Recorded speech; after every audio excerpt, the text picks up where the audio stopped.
क्या उत्तराखंड बीजेपी में गुटबाजी तेज हो गई है?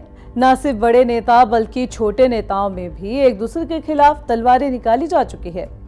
दरअसल मामला विकास नगर पालिका में डाली गई सिविल लाइन से जुड़ा हुआ है, जिसे बिछाने के बाद ये शिकायत सामने आई कि सड़कें धंसने लगी है। सड़कों पर अपने आप गड्ढे बन रहे हैं, कई जगह तो बिछाए गए पाइपलाइन लीकेज भी हो रही हैं। और इस प्रोजेक्ट की अगर आपको कॉस्ट बताएं तो 533 करोड़ रुपए का ये पूरा प्रोजेक्ट है। इससे नाराज स्थानीय लोग अब इस परियोजना में धांधली का आरोप लगा रहे हैं।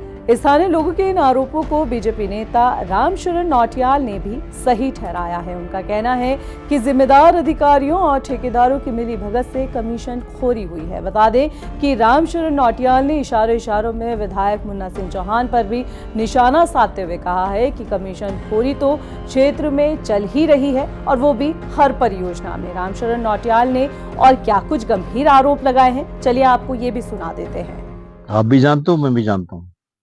खा गए बैठे यहाँ जो बैठे हैं ना, जो यूं करते यूं यूं कभी यूं करते हैं, उनसे पूछिए ईमानदार और क्या क्या, हाँ उनसे पूछिए क्या हुआ इसका।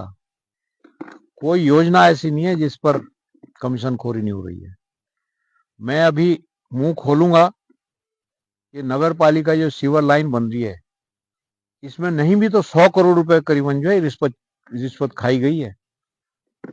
रिश्वत खाई गई या घोटाला हुआ है, मेरा कहने का अभिप्राय है। इसमें ठेकेदार और एक दो लोग जो ये घूमते हैं, ये कौन सी बात है कि अगर नगर पालिका क्षेत्र के लोग सीवर लाइन की शिकायत कर रहे हैं तो नेता लोग जो है हाथ में छड़ी लेकर के किसी के बाथरूम में जाके देख रहे हैं कि क्या शिकायत है, बाथरूम की शिकायत है या किसी घर की शिकायत है, और वो गांव घर में पूछे क्या शिकायत है तुम्हारी। अब बीजेपी अपने नेता के उठाए सवालों पर जीरो टॉलरेंस की सरकार का राग अलाप रही है। राज्यसभा सांसद नरेश बंसल कह रहे हैं कि जो भी मामला है उसकी जांच करवाई जाएगी। निश्चित रूप से भारतीय जनता पार्टी की सरकार अपराध के प्रति और भ्रष्टाचार के प्रति जीरो टॉलरेंस की सरकार है। किसी ने क्या आरोप लगाया मैं नहीं कह सकता, लेकिन कहीं पर से भी कोई तथ्य आते हैं तो सरकार पूरी जांच करा करके उसमें दोषियों को जेल भेजने का काम करती है। इसलिए किसी भी प्रकार के बिना तथ्यों के कोई आरोप नहीं लगाने चाहिए। उधर कांग्रेस का कहना है कि हाथी के दांत दिखाने के कुछ और होते हैं और खाने के कुछ और होते हैं। बीजेपी सरकार जीरो टॉलरेंस का सिर्फ नारा लगाती है। जीरो टॉलरेंस का तो नारा है, जीरो टॉलरेंस कहीं दूर दूर तक कहीं नजर नहीं आ रही है।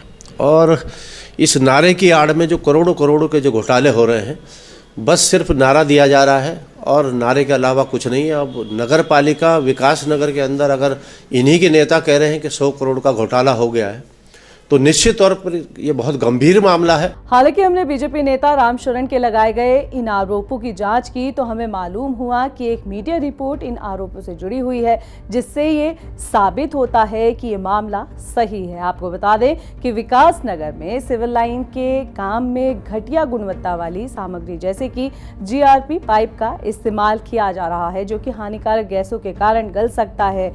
वहीं दावा आधिकारिक तौर पर बता दें कि ये किया जा रहा है कि लाइनिंग हो रही है। अब सवाल ये है कि बीजेपी विधायक मुन्ना सिंह चौहान ने, जो अक्सर अपनी ही सरकार को सार्वजनिक मंचों पर भी अपने क्षेत्र के विकास कार्यों को लेकर घेरते हुए नजर आते हैं, तमाम मुद्दों पर खुलकर बोलते हैं, तो क्या वो इस बात से बेखबर है कि विकास नगर पालिका में सिविल लाइन के कार्यों की गुणवत्ता क्या है? इस खबर को लेकर आपकी क्या राय है, आप हमें कमेंट कर सकते हैं। आप देख रहे थे खबर उत्तराखंड और मैं थी आपके साथ रक्षंदा खान। नमस्कार।